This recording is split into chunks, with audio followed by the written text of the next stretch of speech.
శక్తి తైలాభిషేక ఆదివారపు ఆరాధన. సమయం ఉదయం 8:30 గంటల నుండి. స్థలం వైస్రాయ్ గార్డెన్స్, జుబ్లీ బస్టాండ్ ఎదురుగా, సికింద్రాబాద్. ప్రార్థనా శక్తి తైలాభిషేక ఆరాధన డిసెంబర్ 23 కడప, సోమవారం. సమయం ఉదయం 10 గంటల నుండి. స్థలం మాధవి కన్వెన్షన్ హాల్, రాయచోటి వెళ్ళు రోడ్, ఆర్టీఓ ఆఫీస్ ఎదురుగా, కడప. ప్రార్థనా శక్తి తైలాభిషేక ఆరాధన డిసెంబర్ 24 నంద్యాల, మంగళవారం. సమయం ఉదయం 10 గంటలకు. స్థలం Shiva garden function hall, Mahanandi road, Nandyal. ప్రార్థనా శక్తి క్రిస్మస్ ఆరాధన డిసెంబర్ 25 బుధవారం, ఉదయం 10 గంటల నుండి. స్థలం వైస్రాయ్ గార్డెన్, జుబ్లీ బస్టాండ్ దగ్గర, సికింద్రాబాద్. ప్రార్థనా శక్తి తైలాభిషేక ఆరాధన డిసెంబర్ 28 ఖమ్మం, శనివారం. సమయం ఉదయం 8 గంటల నుండి. స్థలం ఎస్ఆర్ గార్డెన్స్, ఈనాడు ఆఫీస్, వైరా రోడ్, వెలుగుమట్ల, ఖమ్మం. భీమవరం పరిసర ప్రాంత ప్రజలకు శుభవార్త. ప్రార్థనా శక్తి తైలాభిషేక ఆరాధన డిసెంబర్ 30 భీమవరం, సోమవారం. సమయం ఉదయం 10 గంటల నుండి. స్థలం Nirmaladevi function hall, Juvvalapalem road, Peddamiram, Bhimavaram. ప్రార్థనా శక్తి వాచ్ నైట్ సర్వీస్ డిసెంబర్ 31 మంగళవారం, రాత్రి 10 గంటల నుండి. స్థలం NRC garden, Moosapet, metro pillar number 843, Kukatpally. Yesayya నామములో మీకు వందనాలు తెలియపరుస్తూ ఉన్నాను. ప్రియులరా, ఈ దినము కొరకు దేవుడు సిద్ధపరిచిన వాగ్దానాన్ని మనం స్వాధీనపరచుకుందాం. పరిశుద్ధ గ్రంథంలో నుండి కీర్తన గ్రంథము 122వ అధ్యాయము 7వ వచనం ద్వారా దేవుడు మీ కుటుంబాన్ని దర్శిస్తూ ఉన్నాను. ఏంటి ఈరోజు నాతో దేవుడు ఏం మాట్లాడతారు అని చాలా బాధగా, వేదనగా అడుగుతూ ఉన్నావు. దేవుడిని మనం ఆలకించాడు. ప్రభు నీకు అనుగ్రహిస్తున్న గొప్ప మాట ఏంటంటే సామ్స్ 122:7, నీ ప్రాకారములలో నెమ్మది కలుగునుగాక, నీ నగరులలో క్షేమముండునుగాక. చూడండి, నాతో కలిసి చదవండి. నీ ప్రాకారములలో నెమ్మది కలుగునుగాక, నీ నగరులలో క్షేమముండునుగాక. ప్రాకారములో నెమ్మది. నీ ఇంట్లో నీకు నెమ్మది లేదు. నీకు ఏదో ఒకటి సమస్య, ఏదో ఒకటి నేను వెంటాడుతూ ఉంది. అసలు ఎందుకు ఏ సమస్య లేని రోజు నేను చూడగలనా అని అనుకుంటున్నావు. ఏ ప్రాబ్లం రాకుండా నేను నెమ్మదిగా ఉన్నాను అనే రోజు ఉందా అని అనుకుంటున్నావు కదా. దేవుడు నెమ్మది కలిగిన దినాలు నీ ముందు పెట్టి ఉన్నారు. నీ ఇంట్లో శాంతి కలుగుతుంది, నెమ్మదిగా కలుగుతుంది. ఏమి నెమ్మది అండి పాస్టర్ గారు, అస్సలు మనశ్శాంతి లేదు. ఒకదాని తర్వాత ఒకటి, ఒక సమస్య తర్వాత ఒక సమస్య. ఇన్ని సమస్యలు నేను ఎట్లా తట్టుకోగలను? ఇన్ని ఇబ్బందులు నేను ఎలా తట్టుకోగలను? ఇన్ని మాటలు నేను ఎలా పడాలి? అన్నీ ఉన్నాయి, కానీ నాకు శాంతి లేదు, హృదయంలో నెమ్మది లేదనుకుంటున్నామేమో. దేవుడు నీ ఇంటిలో నెమ్మదిని కలగజేస్తున్నాడు. రెండవది, నీ నగరిలో క్షేమము. అంటే నీ వ్యవసాయంలో, నీ యొక్క సేవలో, నీ కుటుంబంలో, నగరం, నీ యొక్క రాజ్యము అంటే కింగ్డమ్ వస్తుంది, మినిస్ట్రీ వస్తుంది. అలాగే నీ సామ్రాజ్యం, నీ యొక్క కంపెనీ, నీ యొక్క ఫ్యాకల్టీ, సమస్తములో ఒక ఉన్నతమైన పీస్ దేవుడు అనుగ్రహిస్తున్నాడు. ముఖ్యంగా నీ సంసారంలో, నీ కుటుంబంలో. నా కుటుంబంలో శాంతి లేదు, నెమ్మది లేదు. పైకి అందరికీ బాగున్నట్టున్నాం, కానీ మా బాధ దేవుడి తప్ప ఎవరికి తెలియదని ఏడుస్తున్నావు కదా. నీ ప్రాకారములో ఆయన నెమ్మదిని కలగజేస్తున్నాడు. ఏడవద్దు. ఎందుకు ఏడుస్తున్నావు? పరిశుద్ధాత్ముడే నీకు తోడుగా ఉన్నాడు.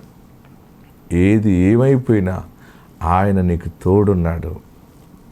మరలా చిగురు పడతావు. ఆత్మ నీకు తోడుండును గాక, కృప నీకు తోడుండును గాక. God bless you.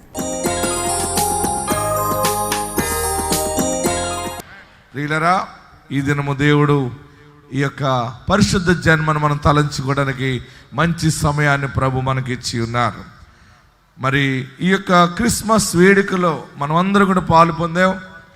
మరి క్రిస్మస్లో జరిగిన విషయాలు ఎన్నో ఉన్నాయి. ఈ యేసు ప్రభుని కన్న తల్లి మరియా ఈ గర్భము ఎలా ధరించింది అనేది మనం తెలుసుకుంటే, పరిశుద్ధాత్మ వలన ఆమె గర్భం ధరించింది. హల్లెలూయా. వాక్య భాగంలోకి వెళ్దాం. మరి యేసు ప్రభు జన్మించినప్పుడు ఈ స్టార్లు మనం చూస్తున్నాం కదా. ఈ నక్షత్రము ఆకాశము నుండి భూమి మీదకి వచ్చి దానిని జ్ఞానులు చూచారు. గొప్ప రాజు గొప్ప పాలకుడు, పరిపాలించే రాజు జన్మిస్తేనే కానీ, మహాపవిత్రమైన వ్యక్తి జన్మిస్తేనే కానీ ఇటువంటి నక్షత్రం ఇలా రాదు అని చెప్పి వారు కనుగొని వారు బంగారము, సాంబ్రాణి, బోలము పట్టుకుని వారికి ఉండవలసిన రొట్లు, వారి భోజన పదార్థాలన్నీ పెట్టుకుని ఒంటెల మీద వారు సిద్ధపడి దగ్గరగా ప్రయాణం చేసుకుంటూ 2 సంవత్సరాల దగ్గరికి ప్రయాణం చేసుకుంటూ ఈ యోదయ దేశానికి వచ్చారు. వచ్చినప్పుడు ఈ దేశాన్ని పాలించే ఒక రాజు ఉన్నాడు అక్కడ. ఆ రాజు పేరు హేరోదు. ఏ పేరు? అందరు చెప్పాలి. హేరోదు రాజు పాలిస్తున్నాడు. ఈ జ్ఞానులు ఏం చేశారంటే హేరోదు రాజు ఇంటికి వచ్చి యూదుల రాజుగా పుట్టినవాడు ఎక్కడున్నాడు అని అడిగారు. వెంటనే రాజుకి బాధ కలిగింది. చదువుదాం, వాక్య భాగంలోకి వెళ్దాం. మత్తయి సువార్త 2వ అధ్యాయము 1వ వచనం చదువుదాం. ఎంతమంది దగ్గర బైబిల్ ఉన్నాయి? రాజైన హేరోదు దినముల యందు యోదయ దేశము బెత్లెహేములో యేసు పుట్టిన పిమ్మట ఇదిగో తూర్పు దేశపు జ్ఞానులు యెరూషలేమునకు వచ్చి యూదులు రాజుగా పుట్టిన వాడు ఎక్కడున్నాడని తూర్పు దిక్కున మేము ఆయన నక్షత్రమును చూచి ఆయనను పూజింపవచ్చితిమని చెప్పిరి. అందరూ అండర్లైన్ చేసుకోండి. హేరోదు రాజు ఈ సంగతులు విన్నప్పుడు అతడును అతనితో కూడానున్న యెరూషలేము వారందరూ కలవరపడిరి. హల్లెలూయా. అందరూ గట్టిగా హల్లెలూయా చెప్పండి. హేరోదు రాజు చాలా దుర్మార్గుడు, దుష్టుడు పాలిస్తున్నాడు. జ్ఞానులు వచ్చి రాజా, ఇక్కడ మీ కుటుంబంలో ఎవరైనా మగపిల్లవాడు పుట్టాడా? అప్పుడు రాజు అడిగాడు, మీరు ఎందుకు వచ్చారు, మీరు ఎందుకు అడుగుతున్నారంటే, మేము ఆయన నక్షత్రము చూసి వచ్చాము. ఎవరి నక్షత్రం?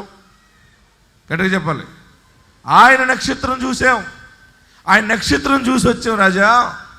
ఆ నక్షత్రం వచ్చిందంటే మహావ్యక్తి పుడితేనే వస్తుంది. మహారాజు పుట్టాడు అంటే నా ఇంట్లో నా కుటుంబంలో పుట్టలేదు అని బాధ కలిగింది. అంటే ఒకడు మహారాజు పుట్టాడని జ్ఞానులు చెబుతుంటే నేనే రాజుని, నేను నా ఇష్టం వచ్చినట్టు పాలిస్తున్నాను అందరినీ. ఇంకొకడు రాజు పుట్టాడంటే నా పాలన నాశనం అయిపోతుంది అనమాట, నేను పడిపోతానన్నమాట అని బాధ కలిగి వానికి కలవరం కలిగింది. చదవండి 3వ వచనం. హేరోదు రాజు ఈ సంగతి విన్నప్పుడు, అందరూ చదవాలి. హల్లెలూయా. కలవరం వచ్చేసింది. హేరోదు రాజుకి కలవరం ఎప్పుడు రాదు. అసలు రాజుకి కలవరం ఎందుకు వస్తుంది? ప్రజలను కలవరపరిచి రాజు ఆనందపడతా ఉండేవాడు. హేరోదు దుష్టుడు అనమాట. వాడు ఎవరినైనా ఏడిపించటం వాడికి ఇష్టం అనమాట. ఆడు రాజ్య పాలన అంతా కూడా దౌర్భాగ్య స్థితిలో ఉంది. ఆ రోజులలో యేసు రాజు పుట్టాడంటే వానికి కలవరం వచ్చేసింది. కలవరం అనేది భయముతో ప్రారంభమవుతుంది. ఆ భయానికి ఏం చేస్తుందంటే స్ట్రెస్ అయిపోతాం, స్ట్రెస్ మీద పడుతుంది. ఆ స్ట్రెస్, ఆ భయానికి కిడ్నీ పాడైపోతుంది, కిడ్నీ ఫెయిల్ అవుతుంది, లివర్ పాడైపోతుంది. ఆ స్ట్రెస్, ఆ భయానికి హార్ట్ అటాక్ వస్తుంది. ఆ భయానికి రక్తం అంతా కూడా బ్లాక్ అయిపోతుంది. ఒక పెద్ద సైంటిస్ట్ నాకు చెప్పాడు, రోగానికి కారణం భయం అని చెప్పాడు. ఏంటండి? రోగానికి కారణం భయమే. ప్రియులరా, యేసు అనేటువంటి ఒక రాజు పుట్టాడు అని జ్ఞానులు చెప్పినప్పుడు అప్పుడు పరిపాలన చేస్తున్న హేరోదు రాజుకి కలవరం వచ్చేసింది. వాడికి ఇంకా బాధ వచ్చేసింది. ఏమన్నాడంటే, వాళ్ళని అడిగాడు, మీరు ఎన్నాళ్ళ నుంచి ఈ నక్షత్రాన్ని చూసి వచ్చారు? దగ్గరగా 2 సంవత్సరాలు. ఓకే, అయితే పుట్టాడు కనుక రాజు అన్నాడు, రాజ్యములో 2 సంవత్సరాల లోపల ఉన్న మగపిల్లల తలకాయలు నరికేయండిరా అని చెప్పాడు. నేనే రాజుగా ఉండాలి, ఇంకెవడూ రాజుగా ఉండకూడదు. నా రాజ్యమే, నా దుష్ట పాలన నడవాలి, నేనే పాలిస్తాను అన్నాడు హేరోదు. దేవుని దూత వెళ్ళి యోసేపుకి చెప్పింది, ఆ దుష్టుడు శిశువుని చంప చూస్తున్నాడు, మీరు ఐగుప్తుకి వెళ్ళిపోండి అని. వెంటనే రాత్రి కాడ వారు ఐగుప్తుకి వచ్చేసారు. మరలా ఐగుప్తులో కొన్నాళ్ళు ఉన్న తర్వాత దేవుని దూత చెప్తుంది, రండి వాక్యం చదువుదాం, 2వ అధ్యాయం 19వ వచనం. హేరోదు చనిపోయిన తర్వాత ఇదిగో ప్రభు దూత ఐగుప్తులో యోసేపునకు స్వప్నమందు ప్రత్యక్షమై, నీవు లేచి శిశువును తల్లిని తోడుకొని, చూడండి అందరూ చదవండి, నీవు లేచి శిశువును తల్లిని తోడుకొని ఇశ్రాయేలు దేశమునకు వెళ్ళము. శిశువు ప్రాణము తీయజూచు, అండర్లైన్ చేసుకోండి, శిశువు ప్రాణము తీయజూచువారు చనిపోయారని చెప్పారు. తీయజూచిన వారు చనిపోయారు. ఆమేన్, హల్లెలూయా. యేసుక్రీస్తు పుట్టిన వెంటనే వీడికి కలవరం వచ్చింది, కలవరంతో పాటు రోగం వచ్చింది. నేను ఇజ్రాయెల్ దేశానికి వెళ్ళాను. ఇజ్రాయెల్ దేశానికి వెళ్ళినప్పుడు యోర్దాన్ దేశానికి వెళ్ళాను. యోర్దాన్ దేశానికి వెళ్ళినప్పుడు హేరోదు ప్యాలెస్ అక్కడ ఉందని చెప్పారు. ఎందుకు ఇక్కడ హేరోదు ప్యాలెస్ ఇక్కడ ఉంది అని అడిగాను. వాడు ఇజ్రాయెల్ దేశము కదా, ఈ జోర్డాన్ దేశంలో వాడికి ప్యాలెస్ ఎందుకు వచ్చింది అన్నాను. అప్పుడు వారు నాకు చెప్పింది ఏంటంటే, ఇషాక్ గారు ఇక్కడ ఏం జరిగిందంటే, హేరోదు రాజుకి ఒక చర్మము కుళ్ళిపోవడం వచ్చిందంట. వాడికి ఏమొచ్చిందండి? చర్మ వ్యాధి వచ్చింది. వాడు దుష్టుడు కదా, వాడికి చర్మ వ్యాధి వచ్చింది. ప్రపంచంలో నుండి అన్ని రకాలుగా మెడిసిన్ తెచ్చారు కానీ తగ్గలేదు. చివరికి వైద్యులు ఏం చెప్పారంటే, వేడి వచ్చేటువంటి కొండ మీద నువ్వు నివసించాలని చెప్పారట. దేని మీద? ఆ వేడి ప్రదేశంలో ఉండాలి. యోర్దాన్ దేశం అంతా కూడా మొక్కలై ఉండవు, అక్కడ నల్లటి కొండలు ఉంటాయి. ఎందుకంటే కొండల్లో నుండి వేడి బయటకు వస్తుంది అనమాట. ఏమొస్తుంది? ఆవిరి కింద వేడి బయటకు వస్తుంది. ఆ పెద్ద కొండ మీద ప్యాలెస్ కట్టుకుని ఆ వేడిలో ఉంటే తగ్గుతుందని అక్కడ ఉన్నాడు. కానీ అలాగ రోజు రోజుకి శరీరం కుళ్ళి కుళ్ళి కుళ్ళి చచ్చిపోయాడు.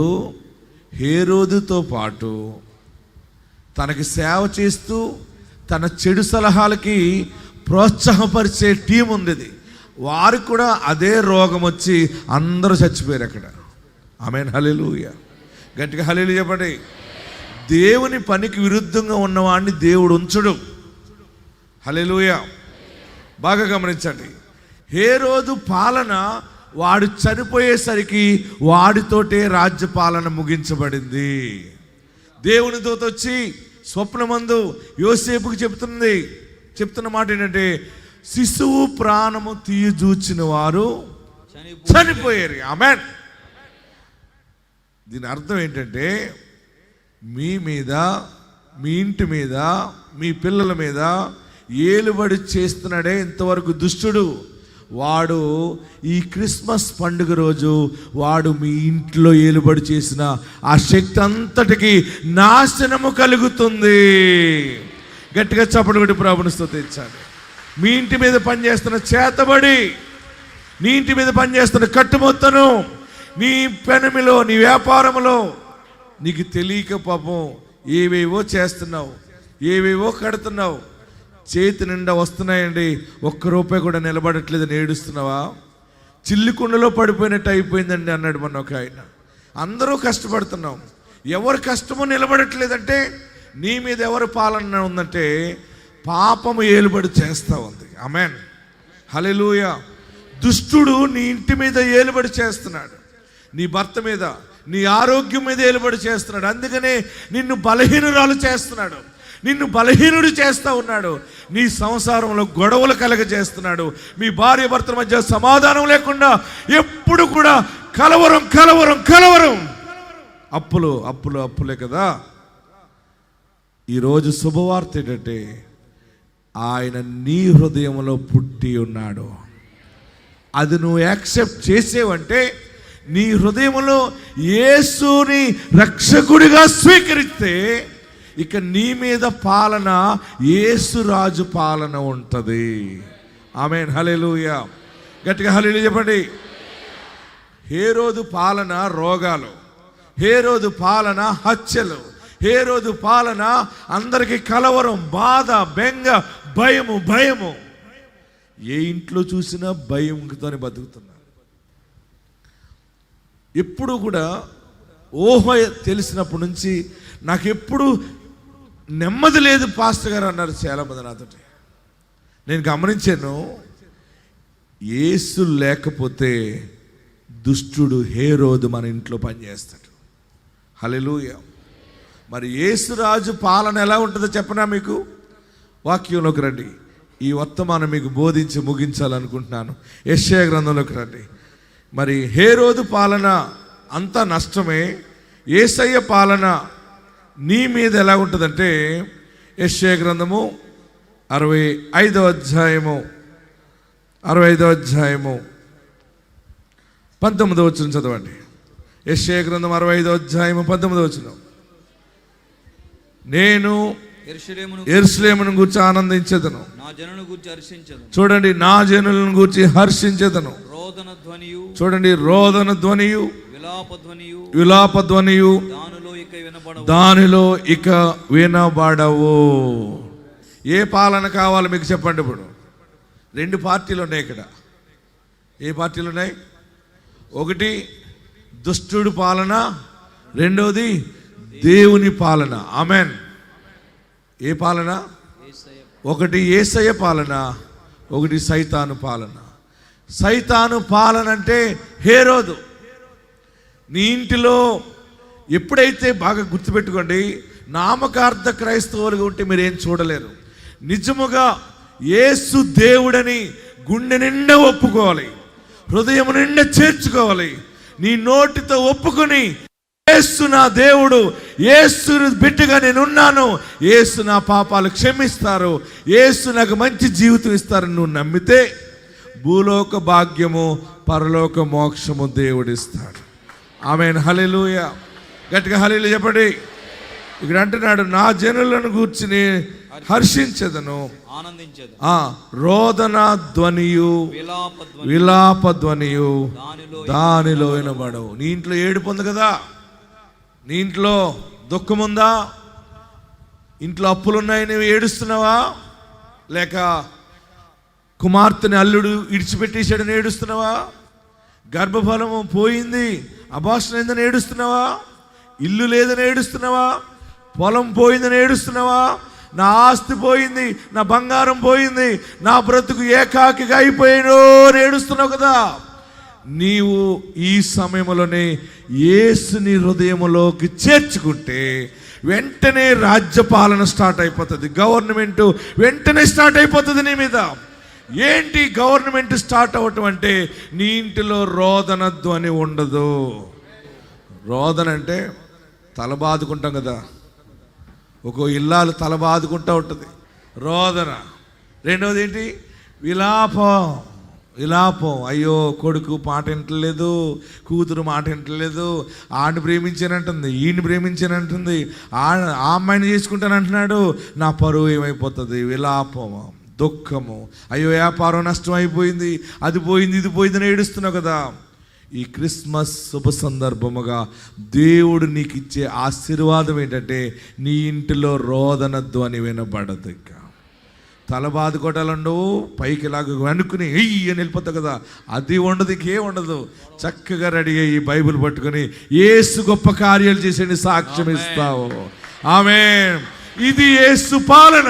ఆమేన్. ఇంతవరకు నీ మీద ఏలుబడి చేసిన హేరోదు దుష్టుడు పాలన, దుష్టుడు చనిపోయాడు. ఆమేన్. మరొక మాట చదువుకుందాం. 65వ అధ్యాయం 21వ వచనం. జనులు ఇండ్లు కట్టుకుని యేసు పుట్టాడు, యేసు నా కొరకే పుట్టాడని నువ్వు ఒప్పుకుంటే ఆయన రాజ్యము నీ మీద ఏలుబడి చేస్తుంది. ఎలా ఉంటుందంటే, జనులు ఇండ్లు కట్టుకుని వాటిలో కాపురముందురు, ద్రాక్ష తోటలు నాటించుకుని వాటి ఫలములు అనుభవింతురు. వారు కట్టుకుని ఇండ్లలో వేరొకరు కాపురం ఉండరు. వారు నాటుకున్న వాటిని వేరొకరు అనుభవింపరు. నా జనుల ఆయుష్యము వృక్షాయుష్యమంతగును. నేను ఏర్పరచుకుని వారు తాము చేసుకుని దాని ఫలము పూర్తిగా అనుభవింతురు. ఇంకొక మాట చూడండి, 23వ వచనంలో, వారు వృధాగా ప్రయాసపడరు. అంటే నీది రోజులో ఏ ఒక్క గంట కూడా వేస్ట్ కాదు. నువ్వు ప్రయాణం వెళ్తే డబ్బులు వస్తాయి, నువ్వు ప్రయాణం వెళ్తే ఒక స్నేహితుడు దొరుకుతాడు, నువ్వు ప్రయాణం వెళ్తే ఒక స్నేహితురాలు దొరుకుతుంది, నువ్వు ప్రయాణం వెళ్తే ఒక శుభకార్యం ఎదురవుతుంది. ఎక్కడికి వెళ్ళినా, ఇంట్లో ఉన్నా, ఎటు వెళ్ళినా నీకు అన్ని శుభమే జరుగుతాయి. మీ పంచాంగం నేను చెప్తున్నాను, ఈ రోజు నుంచి రాసుకోండి. ఈ క్రిస్మస్ రోజు నుండి ఒక సేవకుడిగా, ప్రవక్తగా నేను ప్రకటిస్తున్నాను దేవుని సన్నిధిలో, మీకు శుభ గడియలు వచ్చినాయి. మీ ఇంట్లో రోదన ధ్వని పోయునుగాక, మీ ఇంట్లో విలాప ధ్వని పోవునుగాక. ఇంతవరకు ఇల్లుదిలి పారిపోయావు కదా, అదే ఇంట్లో నిలబడతావు. నీకు తలెత్తుకునే బ్రతికేలాగుంటుంది. నీ ప్రయాసము వృధా కాదు. ఇంతవరకు అందరూ నిన్ను వాడుకున్నారు, నువ్వు అందరికీ ఉపయోగపడ్డావు, కానీ ఎవరు నీకు ఉపయోగపడలేదు. అంటే కాలం అంతా వృధా అయిపోయింది. నీ పిల్లలు, నీవు, నీ కుటుంబమే ప్రజల కొరకు బ్రతికినట్టు బ్రతికారు. అందరిని నమ్మి అందరికీ దాసులుగా ఉన్నావు కదా. ఇక మీదట నిన్నే రాజుబిడ్డగా దేవుడు నిలబెడతాడు. నీ ప్రయాసం వ్యర్థము కాదు. అంటే ఏ పని పూనుకుని మీరు పొలం వెళ్ళారనుకోండి, పొలము ఆశీర్వాదంగా కనపడుతుంది. మీరు బిడ్డ సంసారం బాగుగాలేదు, అయ్యో ఎలాగైనా ఆశీర్వాదంగా ఉండాలని అనుకుని వారింటికి వెళ్తే అనుకోకుండా అక్కడ సమాధానం వచ్చేస్తుంది. వ్యాపారం అంతా లాస్ అయిపోయింది, ఈసారి స్పెషల్గా వ్యాపారం చేయాలని యేసు నామములో ప్రార్థన చేసుకుని అడుగు బయటికి వెళ్తావేమో, నువ్వు వచ్చినప్పుడు విస్తారమైన ధనముతో మళ్ళీ ఇంటికి వస్తావు. నీ పాడి పంటలు, నీ దుక్కుడెద్దులు, సమస్తము, నీ భార్య పిల్లలు దీవెనగా ఆనందంగా ఉండటం చూస్తారు. ఇది యేసు పాలనలోనే దొరుకుతుంది. హల్లెలూయా, హల్లెలూయా. వారు వృధాగా ప్రయాసపడరు. తర్వాత, ఆకస్మికముగా కలుగు అపాయమునందుటకై పిల్లలను కనరు. ఆమేన్. వారు యెహోవా చేత, అందరు చెప్పాలి, వారు యెహోవా చేత ఆశీర్వదింపబడిన వారగుదురు. వారి సంతానపు వారు వారి యొద్దనే యుందురు. ఆమేన్. గట్టిగా హల్లెలూయా చెప్పండి, ఇంకా గట్టిగా హల్లెలూయా చెప్పండి. మీ ప్రయాసం వ్యర్థం కాదు, మీ పిల్లలకి యాక్సిడెంట్లు కావు. ఇక్కడ రాశాడు, చాలా క్లియర్గా రాశాడు, ఆకస్మికముగా కలుగు అపాయమునందుటకై పిల్లలను కనరు. అయ్యో చేతికి వచ్చిన పిల్లోడు చచ్చిపోయాడమ్మా అని వింటాం మనం. చేతికి వచ్చిన బిడ్డలో చచ్చిపోయింది, అలా చచ్చిపోయింది అనుకుంటావు కదా, అదొక శాపం. అది దుష్టుడు పాలించాడు ఇంతవరకు. నా ప్రియ సహోదరులరా, మీ ఇళ్ళ మీద దేవుని వెలుగు వచ్చునుగాక, మీ ఇళ్ళ మీద శాంతి కలుగుగాక, మీ కుటుంబంలో ఐశ్వర్యము ప్రాప్తించునుగాక, నీ ఇల్లు రక్షణ గృహముగా మారునుగాక. వృధాగా ప్రయాసం ఉండదు, అన్ని విధాలుగా దీవెన ఉండటం నువ్వు చూస్తావు. ఆమేనండి, గట్టిగా చెప్పండి. అంతగా దీవించిన రాజ్యపాలన చేసే యేసయ్యకి గట్టిగా చప్పట్లు కొట్టి ప్రభుని స్తుతిద్దాం. రోదన ధ్వని, విలాప ధ్వని ఇక నీవు చూడవు, వినవు, నీ ఇంట్లో ఉండదు. అందరూ లేచి నిలబడదాం. అందరూ ఎక్కడున్నవారు అక్కడ లేచి నిలబడి ఒక శుభవార్తతో మనం ప్రయాణం చేద్దాం. ఇంతవరకు దుష్టుడు పాలించాడేమో, ఇంతవరకు గొడ్డితనం నీ ఇంట్లో ఏలుబడి చేసిందేమో, ఇంతవరకు సాతానుడు ఏలుబడి చేసాడేమో, నువ్వు వ్యాపారములో, నీ పదవులలో, నీ ఉద్యోగములలో సమస్తములో కీడు నీ మీద ఏలుబడి చేసిందేమో. ఈరోజు ఈ ప్రార్థనా శక్తి తైలాభిషేకం ఆరాధన ద్వారా నీ మీద ఏలుబడి చేసిన హేరోదు చచ్చిపోయాడు. ఆమేన్. వాడు అనుచరులు చనిపోయారు, అది శాశ్వతంగా కొట్టివేయబడింది. నీ ఇంటి మీద మంత్రించిన మంత్రాలు కానీ తంత్రాలు కానీ ఏది నీ మీద పనికిరాదు. అందరూ కూడా లేచి నిలబడి 2 చేతులు ఆకాశం వైపు చాపి, యేసయ్యా నీకు చోటు ఇస్తున్నాను, నా గుండెలో నువ్వు ఉండాలయ్యా, నా గుండెలో నువ్వు లేక దుష్టుడు ఉన్నాడు, దుష్టుడు వల్ల రోజు రోజు ఏడుస్తూనే ఉన్నాను, నీకు చోటు ఇస్తానయ్యా, నా హృదయంలోకి రండి బాబు, నా పాపాలు క్షమించండి.